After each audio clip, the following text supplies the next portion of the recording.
अस्सलाम वालेकुम नाज़रीन, मैं हूं एडी मलिक और सोशल मीडिया पर उमेरी की नाजेबा वीडियो तो आपने देखी होगी और फिर उसके बाद उमेरी का मोहल्ला, उमेरी का घर और उमेरी के साथ नाजेबा वीडियो में नज़र आने वाली खातून गोगो का भी घर आपने अभी ज़रूर देख लिया होगा और इन दोनों के मोहल्लेदारों की भी गुफ्तगू आप तक पहुंच चुकी होगी। लेकिन मैं आपको कुछ ऐसे इंकशाफात से आगाह करूँगा जो इस केस से रिलेटेड है। क्या पुलिस ने उमेरी को गिरफ्तार कर लिया? क्या पुलिस ने ये जो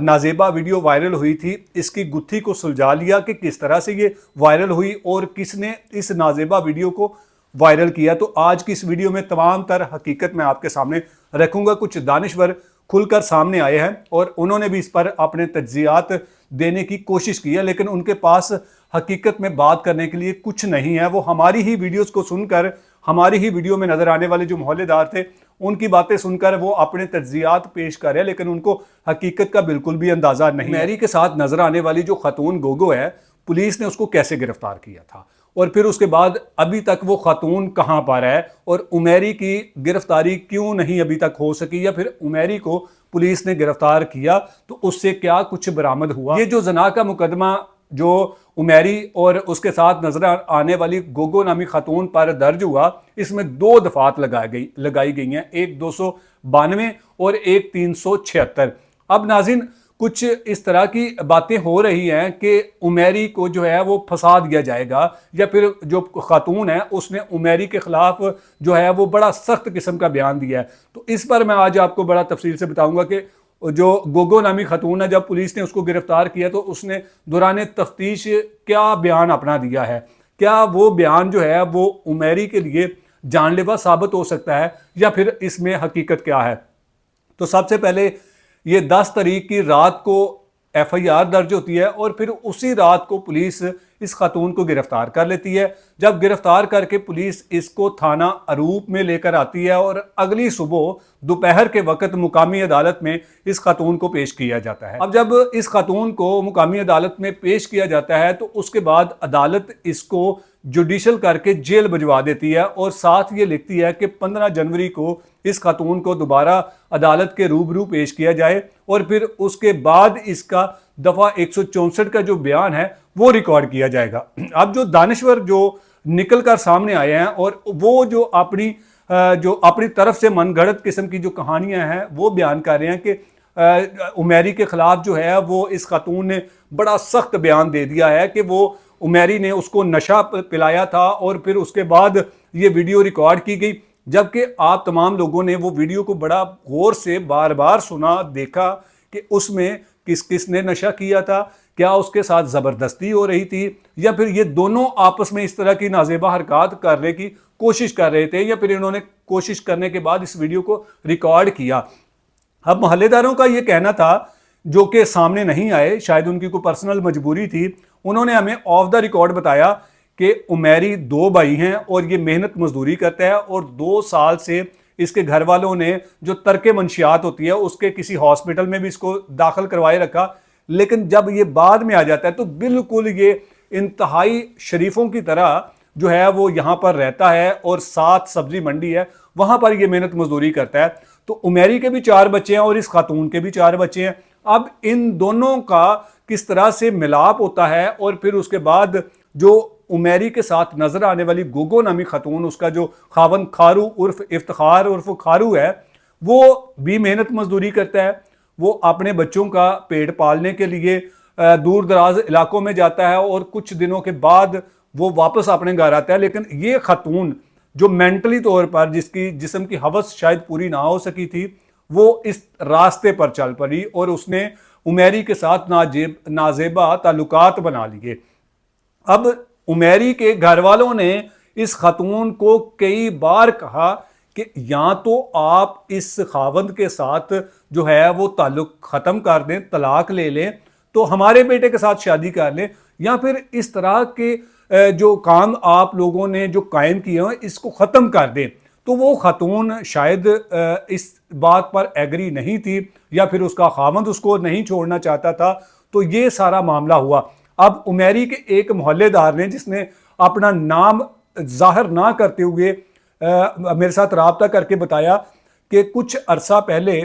उमेरी ने अपना मोबाइल फ़ोन चेंज किया था, और फिर क्योंकि उमेरी मेहनत मजदूरी करता था, अनपढ़ सादा इंसान था, तो उसने अपना जो डाटा है वो उसने कहा कि ये मेरा जो नया फ़ोन है आप इसमें ट्रांसफ़र कर दें और इसको जो है वो फॉर्मेट कर दें। अब जब उसने डाटा ट्रांसफ़र करने के लिए उसका मोबाइल चेक किया, ये मुबैना तौर पर इन मोहल्लेदारों की कहानी है जो मैं आपके सामने रख रहा हूँ। इसमें कितनी सदाकत है, ये जब पुलिस उमेरी को गिरफ्तार करेगी, उसका मोबाइल जो है वो अपने कब्जे में लेगी, उसका फॉरेंसिक होगा, तब जाकर पता चलेगा कि वीडियो वायरल असल में किसने की थी।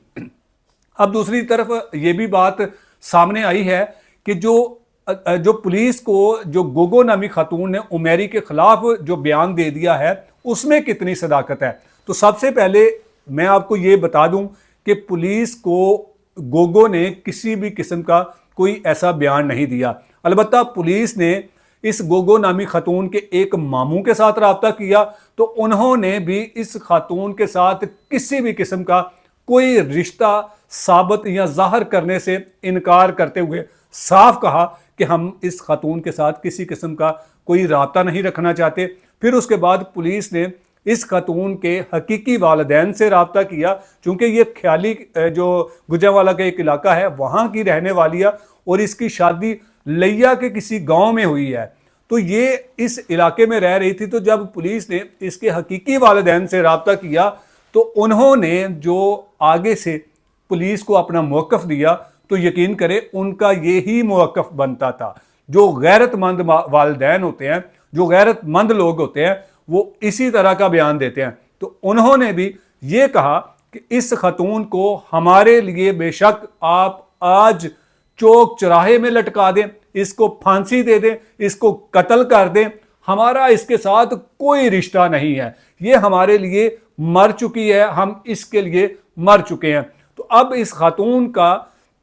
या फिर इस खातून के केस की पैरवी करने के लिए कौन सामने आएगा ये तो वक्त ही बताएगा, लेकिन अभी तक इस खातून ने उमेरी के खिलाफ किसी भी किस्म का कोई बयान नहीं दिया। जो सोशल मीडिया पर बयानात चल रहे हैं वो सरासर बेबुनियाद हैं। अब 15 जनवरी को जब ये खातून दोबारा अदालत में पेश होगी तो उसके बाद देखा जाएगा कि ये अदालत में जज के सामने क्या अपना बयान रखती है, क्या अपना बयान देती है, उसको नशा दिया गया था या फिर इन दोनों ने मिलकर नशा किया था और फिर उसके बाद ये गैर इखलाकी काम करते हुए वीडियो रिकॉर्ड की है। अब जल्द ही पुलिस उमेरी को भी गिरफ्तार करने में कामयाब हो जाएगी, या फिर मुबैना तौर पर हो सकता है कि पुलिस ने अभी तक, जब मैं वीडियो रिकॉर्ड कर रहा हूं इससे पहले या फिर आप तक वीडियो पहुंचने के बाद उमेरी पुलिस की हिरासत में आ जाए, और फिर जब उमेरी पुलिस की हिरासत में आएगा तो वो आपको बताएगा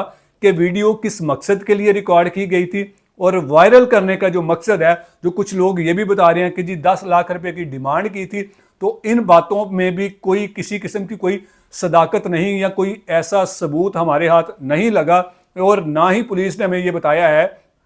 कि इस खातून ने पुलिस को ये बयान दिया कि उमेरी ने इस वजह से इसकी वीडियो जो है वो वायरल की है कि उसके पीछे 10 लाख रुपए की कहानी है। हमने उस खातून का वो अहाता जो उमेरी के नाम लगाने की बात कर रही थी वो भी दिखाया। हमने आपको वो जाए वकूआ जहाँ पर ये नाजेबा मकरूह किस्म की जो वीडियो है और मकरूह किस्म का जो काम करते हुए ये वीडियो रिकॉर्ड की गई, वो घर भी आपको दिखाया, उमेरी का भी घर दिखाया, क्योंकि उमेरी ने उस वीडियो में कहा था कि मेरे असासे नहीं हैं। तो यकीनन आपने इन दोनों के असासे देख लिए होंगे। फैसला आपने करना है कि कौन सही है कौन गलत है। अब ये जिम्मेदारी कानून की है कि कानून कब इस उमेरी को गिरफ्तार करता है और फिर उसके बाद क्या सजाएं इन दोनों को होती हैं या फिर ये फौरी बरी हो जाएंगे, ये आने वाला वक्त ही बताएगा।